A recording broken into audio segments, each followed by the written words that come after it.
Tara, samahan niyo kami dito sa Redfern 5, Lancaster, New City, Cavite. First inspection ng aming client. Ako mula yung Ayan Sela, ang inyong kapitbahay dito sa Lancaster, New City, Cavite. Shout out sa mga taga Block 6 dyan. Ayan, kapitbahay nyo si client. Nakakatuwa dahil nakuha nila client to ng pre-selling. Ngayon, turnover na. Ang ganda ng Thea Townhouse, napaka-aliwalas niya. Meron kasi siyang 3 bedrooms, 2 toilet and bath, and kung ano nakikita nyo ngayon, ganito rin yung marireceive nyo pag-accept nyo ng inyong Thea Townhouse. And once na ma-turn over ninyo, pwede nyo na pong pa-extend or pa-home improvement. Ayan.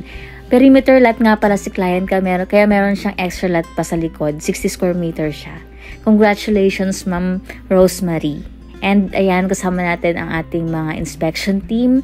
Kung may makita man kayo na mga example, papaayos, pwede pa tayo magkaroon ng second inspection. Pero dahil ngayon naman ay nasilip na namin, wala kaming nakitang na kailangan pang i-repair. So, inaccept na rin agad ni client itong kanilang house. Diba? Sa mga interested kumuha ng Thea Townhouse, kumuha na kayo guys, habang mura pa siya ngayon. Nasa 23,000 lang yung down payment niya and 28,000 yung amortization. Sa mga interested, message kayo sa akin. Ito yung aking FB account. Ayan, ngayon naman, tapos na tayo mag-inspect.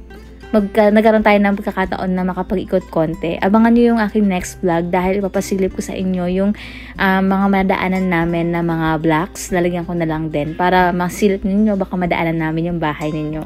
Thank you for watching. Bye-bye!